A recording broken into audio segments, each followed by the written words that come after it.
할렐루야. 오늘 웨스트민스터 대요리문답 164문입니다. 질문은 그리스도께서 신약에서 그분의 교회에 제정하신 성례는 몇 가지입니까? 이고요. 답변은 이렇게 이야기합니다. 그리스도께서 신약에서 그분의 교회에 제정하신 성례는 두 가지인데 곧 세례와 성찬입니다.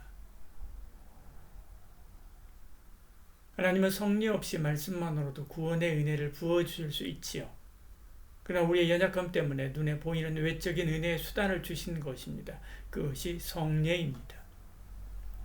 우리 믿음이 너무 작고 보잘것이 없어서 온갖 방법을 다 동원하여 세우지 않으면 금방 무너질 것이기에 하나님은 다양한 은혜의 방법들을 동원하시지요. 하나님의 말씀으로 부르실 뿐 아니라 손으로 만지고 입으로 맛보고 피부로 느낄 수 있는 다양한 매개물을 사용하시지요. 오감을 사용하여 은혜를 느끼고 감사하며 그 안에 거하기 원하시는 것입니다. 보이지 않는 은혜를 보이는 표시, 사인으로 나타내셨지요. 이런 이유로 특별히 세우신 것이 성례입니다. 그런데 중세 가톨릭은 이 성례를 구원론과 밀접하게 연결시켰지요. 예수님의 십자가 대속으로 속죄함을 받고 구원받았지만 구원받은 후에 범죄는 성례전을 통해서 사함받는다라고 했죠. 그들은 성례전을 은총의 수단이면서 교회가 성도를 지배하는 수단으로 삼은 것입니다. 그래서 성례전은 중세 가톨릭의 중요한 사역이 된 거죠. 심지어 그들은 성례 자동주의를 주장하여 성례 그 자체가 구원의 은혜를 줄 수 있다고 주장합니다. 그 사람의 도덕적인 상태나 마음이 어떻든 간에 성례에 참여하기만 하면 구원을 받을 수 있다라고 말하는 거죠. 심지어 임종 직전에 있는 사람에게 의식이 없는 사람조차도 성례를 행하면 천국 갈 수 있다라고 하는 것입니다. 그래서 신학이 무서운 겁니다. 종교개혁자들이 들고 일어나 이를 개혁한 것이죠. 지금 우리는 가톨릭이 시행하는 7가지 성례가 무엇인지도 모르고 관심도 별로 없습니다. 그렇지만 종교개혁에서는 굉장히 중요한 문제였죠. 오늘 우리도 이 사실을 알고 있어야 다시 돌아가지 않는 것입니다. 그렇다면 하나님이 정하신 성례는 몇 가지인가? 가톨릭은 1274년 리옹 공의회부터 성례를 7가지로 공식화했지요. 그러나 개신교는 종교개혁을 통해서 2가지로 제한합니다. 그렇다고 아무렇게나 하는 것은 아닙니다. 기준을 설정하고 그 기준에 의해서 성례를 다시 분류하는 거죠. 그 기준은 첫째, 하나님이 제정한 것이어야 합니다. 둘째, 근거가 되는 성경이 있어야 되고요. 셋째, 약속이 구체적으로 적용할 수 있어야 됩니다. 넷째, 약속이 모든 성도에게 해당하는 것이어야 했지요. 이렇게 다시 7가지 성례를 보니까 하나님의 성례라고 할 만한 것은 2가지밖에 없었지요. 세례와 성찬입니다. 그런데 가톨릭 교회는 여전히 7가지를 성례로 삼고 시행하고 있지요. 세례성사, 성체성사, 견진성사, 고백성사, 혼인성사, 병자성사, 성품성사입니다. 이 중에 세례와 성찬, 성체성사죠. 이것을 빼면 다 비성경적입니다. 이건 그리스도께서 정한 것이 아니라 사람의 전통에서 나온 것이기 때문에 그렇죠. 하나하나 간단하게 살펴보면 그렇습니다. 견진성사입니다. 견진성사는 성사를 받은 신자들에게 성령과 그 선물을 주어 신앙을 성숙하게 하는 그런 성사라고 할 수 있습니다. 견진은 한자 그대로 굳셀견에 구원할 진을 씁니다. 세례받은 성령을 주어서 은혜를 더하게 하고 싸워나갈 힘을 더해주는 권능이 이 견진에 있다라고 말하는 것이지요.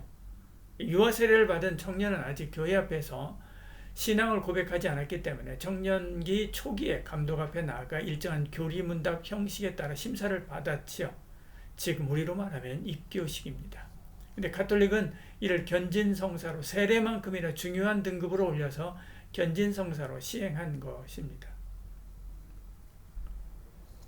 이때 사제는 성부, 성자, 성령의 이름으로 당신에게 이 거룩한 십자가의 표를 치며 구원의 성의로 당신을 견진하노라 라고 이렇게 말하게 되지요. 그러나 이는 성경적인 근거가 없습니다. 만일 이것을 성사로 본다면 세례는 무엇입니까? 세례는 가치를 그만큼 떨어지는 것이 되는 거죠.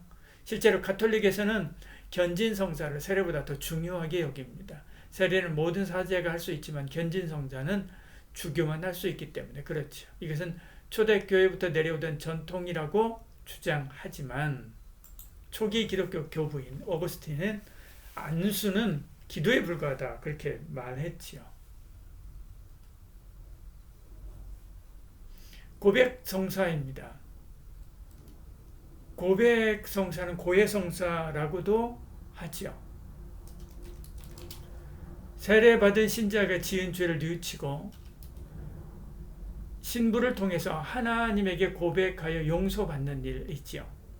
초기 교회에서는 지은 죄에 대해서 지정된 절차대로 용서를 빌고 화해를 청한 사람들을 엄숙한 그런 안수로 화해시키곤 했었습니다. 칼빈은 이것을 고해성사라고 하는 것으로 만들었다라고 이야기하죠. 그러나 이것도 성경적인 근거가 없습니다. 이것이 교회, 개신교 안에도 들어와서 공중에서 고백하게 하는 그런 이단들도 있습니다. 혼인성사입니다.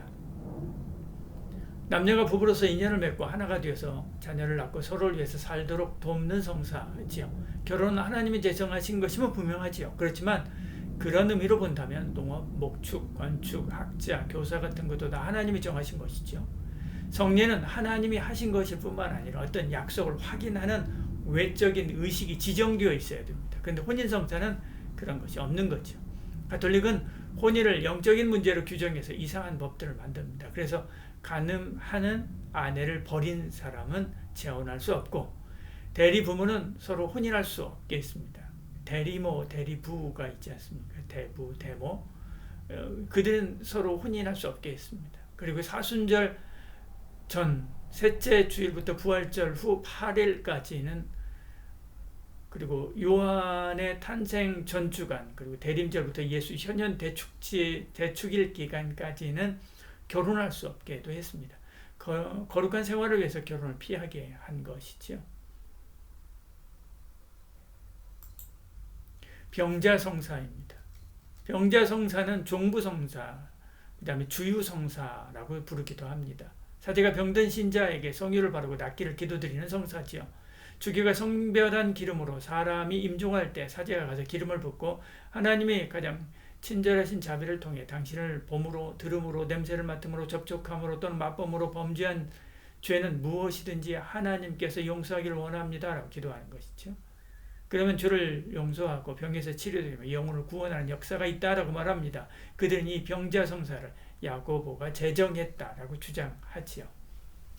그러니까 이것도 역시 주님이 세운 것이 아닙니다. 성경에서 기름을 성령의 권능이라고 해서 모든 기름을 그렇게 성령의 권능이 임하게 한다라고 말할 수는 없는 것이죠. 성령이 비둘기처럼 임했다고 해서 비둘기를 성령이라고 할 수 없는 것과 같은 것입니다. 그들이 근거로 주장하는 야고보서의 말씀은 모든 병자에게 기름을 발랐습니다. 이것은 우리가 배 아플 때 소화제를 먹는 것처럼 당시 사람에게 기본적으로 행하는 그런 치료 방법이었습니다. 너희 중에 병든 자가 있느냐? 그는 교회 장로들을 청할 것이요 그들은 주의 이름으로 기름을 바르며 그를 위하여 기도할지니라. 야고보서 5장 14절에 이렇게 말씀하지요. 이 야고보는 교회 장로들에게 하라고 했는데 가톨릭은 젊은 사제에게만 하도록 하는 것을 보지요. 그들이 시행하는 방식조차도 성경적이지 않습니다. 성품성사입니다. 성품성사는 교회가 사제 직분을 주어서 그리스도의 직무에 참여하게 하는 성사입니다. 가톨릭은 7가지 성직계급이 있습니다. 수문품, 강경품, 구마품, 시종품, 차부제품, 부제품, 사제품인데요. 이것은 계급입니다. 7가지의 은혜고 승진되면 은혜가 증대되고 풍성이 쌓인다라고 생각하죠. 그들 중에는 어떤 사람들은 7이 아니라 9이라고 주장하기도 합니다. 수문품 앞에 삭발품을 넣고 마지막에 주교품을 넣거나 삭발품을 없애고 주교품 뒤에 대주교품을 하나 더 넣어서 구품을 말하기도 하죠. 수문품은 교회 열쇠를 받고요.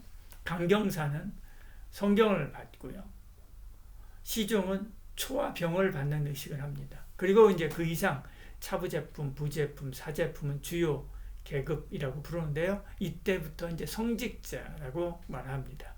그들은 소품식에서 성체를 담은 선반을 받고 손에 기름을 바르게 되죠. 그러나 멜기세덱의 반차를 쫓아오신 예수님은 후계자를 따로 두지 않고요. 너희는 다 택한 족속의 왕같은 제사장들이고 거룩한 나라다라고 베드로전서 2장 9절에 말씀한 것을 보죠. 그런데 그들은 소수자에 대해서만 거룩한 자다라고 이렇게 말하는 것을 봅니다. 로마 카톨릭의 성례전은 성도의 평생을 지배합니다. 태어나면서부터 죽을 때까지 교회가 관련해서 그들의 의지나 삶에 관계없이 은혜를 베풀 수도 그렇지 않을 수도 있도록 만든 것이죠. 하나님의 거룩한 것을 채찍으로 만든 것입니다. 그렇다고 이것을 다 버릴 것인가? 종교개혁자들은 하나님이 세우신 본연의 목적처럼 은혜의 수단으로 성례전을 바로 세운 것이죠.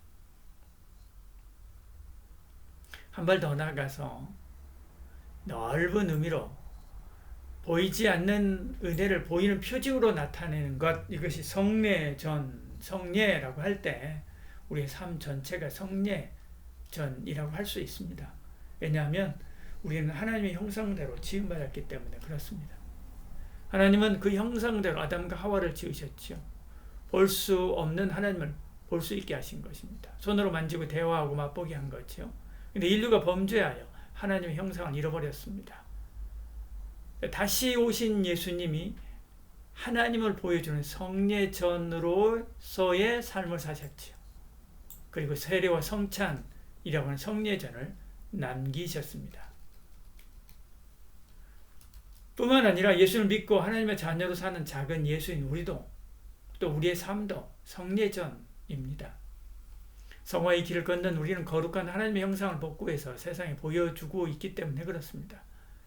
그래서 내가 거룩하니 너도 거룩하라 그렇게 말씀하신 거죠. 예수를 믿는 우리가 삶으로 구원받은 사람의 삶을 나타내는 하나님의 영광을 보여줄 때